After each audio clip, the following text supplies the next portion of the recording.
Olha, para quem é microempreendedor individual, o MEI, é bom prestar muita atenção. A declaração de 2026, aquela baseada no que a gente ganhar em 2025, está vindo com uma surpresa, e ela pode custar bem caro. O jogo mudou, sabe? E agora, entender as novas regras não é só uma boa ideia, é uma questão de sobrevivência para o seu negócio. Vamos entender o que está pegando. Então, qual que é a grande virada de chave?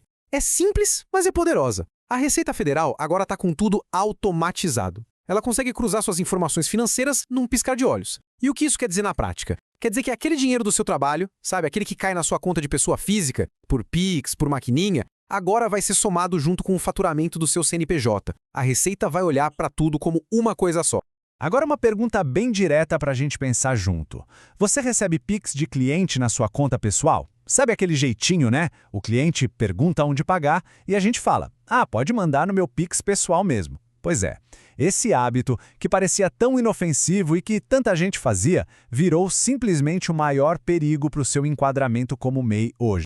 Ok, para a gente entender tudo direitinho, vamos seguir este roteiro aqui. Primeiro, como funciona essa nova fiscalização automática. Depois, vamos ver por que essa soma de CPF com o CNPJ é tão perigosa. Aí, a gente entra nas consequências, no que acontece se o limite estourar. E claro, o mais importante, como calcular sua renda e o mapa para fazer a declaração certinha e proteger o seu negócio.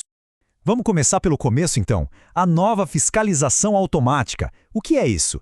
Imagina um verdadeiro pente fino digital da Receita Federal. Eles estão passando esse pente em tudo, em todas as movimentações. Aquela história de, eu separo na prática, mas no papel é outra coisa. Bom, essa era acabou de vez. Mas, na real, como funciona esse tal de pente fino automático? É bem simples, na verdade. Os bancos têm a obrigação de contar para a Receita Federal tudo que a gente movimenta na conta a partir de um certo valor. Aí o sistema da Receita, que é super inteligente, pega o que entrou no seu CPF e compara com aquilo que você declarou lá no seu CNPJ. Se a conta não bater, pronto, acende um alerta vermelho lá para ele. E é justamente por causa desse cruzamento que a gente chega no nosso segundo ponto. A soma perigosa do CPF com o CNPJ. É exatamente aqui que o limite de faturamento do MEI começa a ficar numa zona de perigo, uma que muita gente ainda não se deu conta. Todo mundo que é MEI conhece esse número de cor, né? R$ 81 mil. Esse é o teto de faturamento bruto por ano para continuar sendo MEI. Era um número bem claro que olhava só para o que entrava no CNPJ. O problema é que a forma de calcular isso mudou completamente. A conta que a Receita Federal faz agora é essa aqui, ó. Ela pega o seu faturamento oficial, aquele do CNPJ, e soma com toda a renda profissional que entrou na sua conta de pessoa física. O resultado disso eles chamam de faturamento total real. E se essa soma passar dos 81 mil, aí oficialmente o limite do MEI foi estourado. Beleza, mas e aí? O que acontece se essa soma toda passar do limite? Bom, aqui a coisa se divide em dois caminhos. E um deles, eu já adianto, é muito, mas muito perigoso para a saúde financeira de qualquer negócio. Presta atenção porque esse aqui é o ponto central de tudo. Vamos lá. Se o faturamento total, somando tudo, estourou o limite em até 20%, ou seja, foi até R$ 97.200, o estrago é menor. O MEI é desenquadrado só a partir de janeiro do ano seguinte e paga o imposto extra só sobre o valor que passou. Agora, se o estouro for acima de 20%, aí a consequência é drástica. O desenquadramento é retroativo. E o que diabos significa desenquadramento retroativo? Significa que para a Receita Federal é como se a empresa nunca tivesse sido MEI durante aquele ano inteiro. É isso mesmo. Eles simplesmente desconsideram todos aqueles impostos baratinhos que foram pagos e mandam recalcular tudo desde o dia 1º de janeiro como se fosse uma microempresa normal.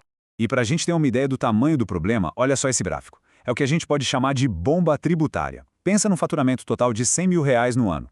Como MEI, o custo de imposto seria de uns R$ 800. Tranquilo. Agora, com o desenquadramento retroativo, se o negócio for de serviços, essa conta pula para mais de R$ 10 mil. Se for do comércio, passa de 13 mil. É uma diferença brutal. É uma bomba mesmo. Ok, diante de um risco desse tamanho, a única saída é se organizar. Então chega de falar de problema, vamos falar da solução. A gente vai ver agora como calcular direitinho a renda pessoal para saber o que precisa ser declarado no Imposto de Renda de Pessoa Física, a famosa DRPF. Uma coisa que precisa ficar super clara é que a gente está falando de duas coisas diferentes, duas obrigações. Primeiro tem a DACE-MEI, que é a declaração do CNPJ. Nela tem que ser informado o faturamento bruto total, a soma de tudo, lembra? E essa é obrigatória para todo MEI, mesmo que não tenha faturado nada. A outra é a DIR-PF, que é a declaração do CPF. Essa só se torna obrigatória se o lucro pessoal tributável, vindo do MEI, passar de um certo limite, que hoje está em R$ 33.888.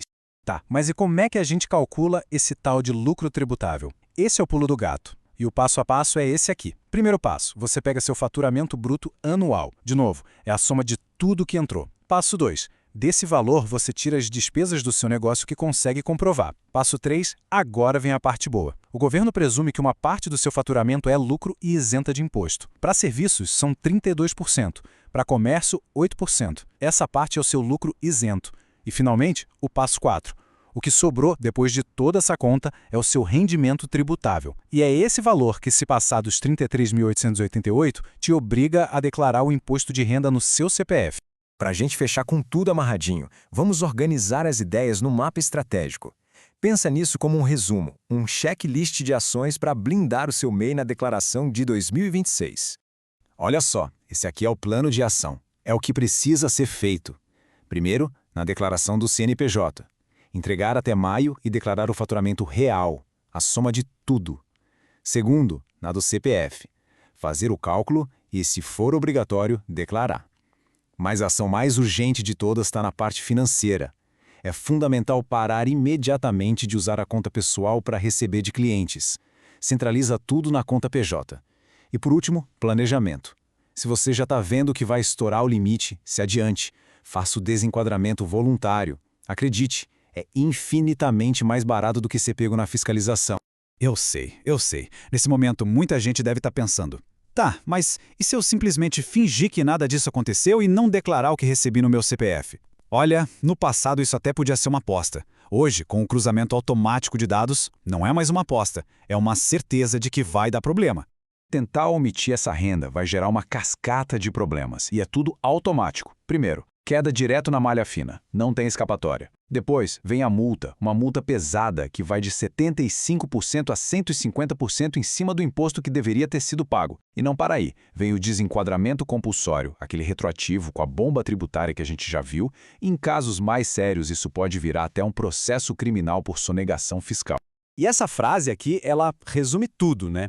O barato de sonegar sai muito caro. Aquela tentativa de dar um jeitinho, de economizar um troco de imposto de forma irregular, agora tem potencial de prejuízo que pode literalmente quebrar um negócio. O risco simplesmente não compensa mais. E para a gente terminar, fica aqui uma reflexão final.